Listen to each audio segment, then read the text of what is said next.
کے درمیان کہ خواتین لوہے کی انگوٹھی پہن سکتے ہیں نہیں پہن سکتی. بہرحال یعنی بعض علماء جائز کہتے ہیں، بعض ناجائز کہتے ہیں. تو ہمارا فتویٰ اگرچہ گنجائش ہی کا ہے کہ گنجائش ہے پہن سکتی عورت، لیکن احتیاط کرے تو اچھا ہے. سونے چاندی کی پہنے انگوٹھی تو زیادہ اچھا ہے. پردہ کر کے ہاتھ اور پاؤں کھلے رکھنا کیسا ہے؟ میں نقاب اور پردے کے ساتھ گھر سے نکلتی ہوں، لیکن ہتھیلی اور ہاتھ پاؤں کھلے ہوتے ہیں. کبھی ایسا لگتا ہے کہ نامحرم کی نظریں ہاتھ اور پاؤں پر جا رہی ہیں، تو کیا اس کا مجھے گناہ ہوگا یا پھر میرا فرض پورا ہو گیا؟ اس کا گناہ مردوں کو خود ہوگا. بنت عبداللہ، اسلام آباد سے.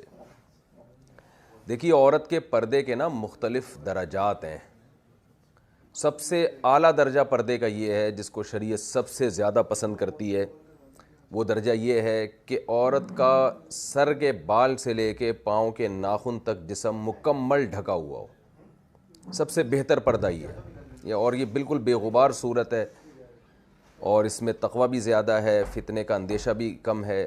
یہاں تک کہ عورت اپنی آواز کا بھی پردہ کرے، اور بلا ضرورت شدیدہ، جب تک کوئی شرعی ضرورت نہ ہو، اس کی آواز بھی غیر مرد کے کان میں نہ پڑے. اگر ایسا اس کے لیے ممکن ہے تو سب سے افضل صورت شریعت میں پردے کی یہ ہے. ایسی صحابیات کو مخدرات کہا جاتا تھا، جن کے گویا لباس پہ بھی کسی کی نظر نہیں پڑتی تھی، گھر کے اندر رہتی تھیں اور گھر سے باہر کبھی نکلنا ہوتا تو یہ حالت ہوتی تھی ان کی. لیکن یہ ہر ایک کے حق میں لازم نہیں ہے. دوسرے درجے کا پردہ یہ ہے کہ عورت پورا جسم چھپائے لیکن اس کے ہاتھ پاؤں کھلے ہوئے ہوں اور آنکھیں کھلی ہوئی ہوں، جیسے کہ نارمل خواتین پردہ کرتی ہیں. آنکھیں کھلی ہوئی ہوتی ہیں. یعنی پہلی صورت میں جب پوری باڈی کو چھپایا جائے گا تو اس میں آنکھوں پہ بھی پردہ ڈالا جائے گا، لیکن ایسا ہلکا لباس آنکھوں پہ نقاب ہوگا کہ نظر آ رہا ہوگا. جیسے خواتین گھوم رہی ہوتی ہیں، وہ برقعے کا نقاب آگے کیا ہوا ہوتا ہے تو ان کو اس کپڑے کے اندر سے نظر آ رہا ہوتا ہے، تو وہ باریک پردہ ہوتا ہے آنکھوں پہ. باقی جسم پہ تو موٹا پردہ ہوتا ہے، لیکن آنکھوں پہ باریک پردہ ہوتا ہے، جس کی وجہ سے ان کو نظر آتا ہے. لیکن دوسرا درجہ یہ ہے کہ آنکھیں کھلی ہوئی ہوں، ہاتھ اور پاؤں کھلے ہوئے ہوں. تو فی نفسی ہی یہ لازم نہیں ہے، لیکن کسی بھی جوان لڑکی کو اگر فتنے کا اندیشہ ہے تو اس پر لازم ہے کہ وہ اس کو بھی چھپائے. یعنی اس کا مدار فتنے پر ہے. تو اب آپ خود بتا رہی ہیں کہ مجھے ایسا لگتا ہے کہ مرد میرے ہاتھ اور پاؤں کی طرف دیکھ رہے ہیں، تو آپ کو جب لگ رہا ہے، ایسا نہ ہو وہم ہو آپ کو، اگر واقعی لگ رہا ہے تو اس میں تقویٰ کا تقاضا یہی ہے کہ آپ اپنے ہاتھوں کو بھی چھپائیں اور آنکھوں کو بھی چھپائیں اپنی. یعنی اس میں کوئی وہ ایسا نقاب لیں جو آنکھوں کے سامنے پڑا ہو. لیکن اس میں بہرحال گنجائش کا پہلو ہے کہ اگر کسی کے لیے اتنا پردہ کرنا مشکل ہو رہا ہے یا کوئی اتنا فتنے کا اندیشہ نہیں ہے تو یعنی ایک ہی حکم سب کو نہیں، سب پہ لاگو ہوگا. اور ویسے بھی اس زمانے میں بے دینی اتنی زیادہ پھیل چکی ہے کہ کوئی عورت اگر اس درجے کا بھی پردہ کر لے گی تو شاید اللہ تعالیٰ قبول کر لیں کہ بھئی چلو ان سے تو ہزارہ گنا بہتر ہے نا جو چہرہ کھول کے گھوم رہی ہیں یا یہ کہ بالکل بے لباسی میں گھوم رہی ہیں، تو ان سے تو بہرحال بہتر ہے. تو یہ کہنا کہ ایسی صورت میں یعنی لڑکی اگر ہاتھ اور پاؤں کھول کے جائے گی تو اس کو گناہ ملے گا، تو گناہ کا لفظ تو میں نہیں کہہ سکتا کہ ایسی بے پردگی میں اس کو گناہ ملے گا، لیکن بہرحال یہ تقوی کے اعلیٰ درجے کے منافی، اور اس میں فتنے کا بہرحال اندیشہ ہے. فتنے کا مطلب یہ نہیں ہے کہ کوئی اغوا کر کے لے جائے گا ایسی لڑکی کو اور جو ہے نا شادی کر لے گا زبردستی اس کے ساتھ، ہی کوئی ایسا نہیں ہے. فتنے کا مطلب یہ ہے کہ بہرحال جو تھرکی قسم کے مرد ہوتے ہیں، نظریں جن کی گندی ہوتی ہیں، وہ لطف اندوز ہوتے ہیں بہرحال. خاص طور پہ لڑکی اگر خوبصورت ہے تو وہ پھر آنکھوں سے اور ہاتھ سے اور ان چیزوں سے بھی لطف اندوز ہوتے ہیں. تو تقوی کے بہرحال خلاف ہے یہ. تیسرا درجہ یہ ہے کہ چہرہ بھی کھول لیا جائے اور دونوں ہاتھ بھی اور پاؤں بھی کھول لیے جائیں. تو یہ بھی ایک پردے کا ایک یعنی بعض فقہا کے نزدیک یہ بھی جائز ہے.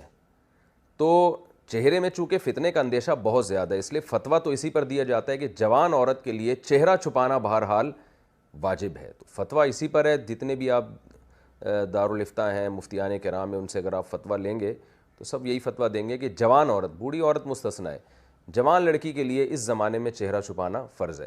لیکن چونکہ قدیم فقہا میں بہت سے اس کے قائل رہے ہیں کہ عورت پر چہرہ چھپانا واجب نہیں ہے، تو اس لیے ہم یہ بہرحال کہتے ہیں کہ کوئی لبرل خاتون جو بالکل ہی ماڈرن ہو اور اسکرٹ پہنتی ہوں اور بالکل پردہ نہ کرتی ہوں، تو ان کو اسٹیپ بائی اسٹیپ پردے کی طرف لانے کے لیے کم از کم اگر وہ اتنا ہی کر لیں کہ چلیں جس چیز پر اتفاق ہے جس پردے پر وہ والا پردہ کر لیں، اور جو اختلافی پردہ ہے اس کی گنجائش سے وہ فائدہ اٹھا لیں، تو شاید اللہ سے امید ہے کہ ان کو گناہ نہیں ملے گا. یعنی اللہ سے امید کی جا سکتی ہے کہ ان کو شاید گناہ نہ ملے. تو جو جیسے فنکارائیں ہیں، اداکارائیں ہیں، گلوکارائیں ہیں، اس طرح کی خواتین کے لیے مکمل 100% پردہ کرنا اگر مشکل ہو رہا ہے تو چلو we something is better than nothing.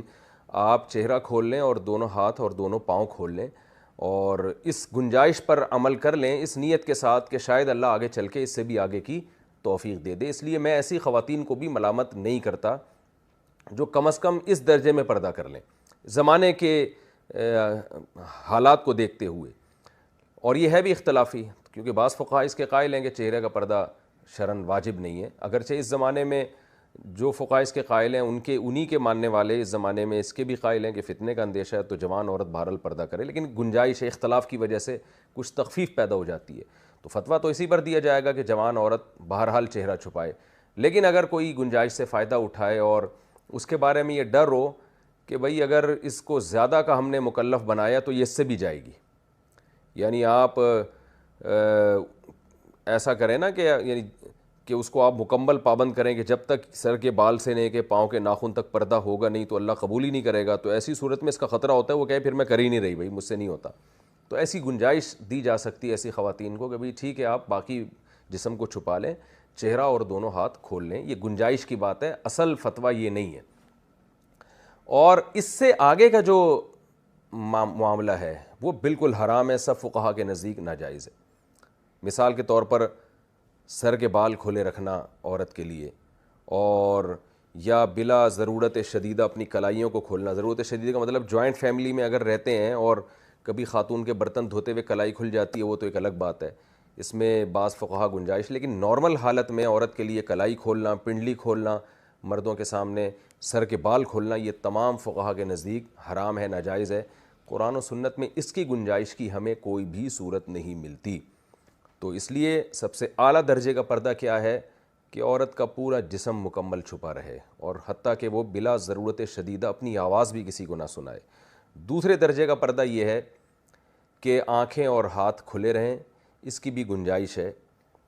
تو اللہ سے امید ہے کہ انشاءاللہ اس صورت میں بھی گناہ نہیں ہوگا، لیکن اگر واضح فتنہ ہو رہا ہے پھر تو بہرحال یہاں بھی حکم دیا جائے گا.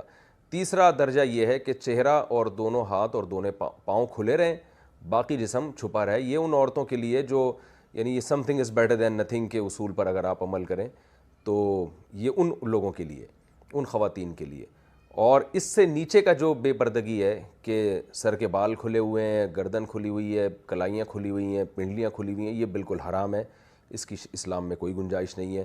اسی طرح یہ خوب سمجھ لیں کہ لباس تو پہنا ہوا ہے لیکن وہ اتنا چست ہے یا اتنا باریک ہے، اتنا چست ہے کہ اس سے جسم کے اعضاء نمایاں ہوتے ہیں، یا اتنا باریک کپڑا عورت نے پہنا ہوا ہے کہ ڈریس تو مکمل ہے لیکن اتنا باریک ہے کہ اس میں اسکن نظر آتی ہے. تو ایسی عورتوں پہ بھی رسول اللہ صلی اللہ علیہ وسلم نے لعنت کی اور کاسیاتن عاریاتن قرار دیے ان کو، کہ لباس پہننے کے باوجود برہنہ ہے. تو عورت پر لازم ہے کہ وہ اتنی زیادہ فٹنگ کے کپڑے جس سے اس کی جسم کے اعضاء نمایاں ہوتے ہیں وہ نہ پہنے، یہ بھی ناجائز ہیں.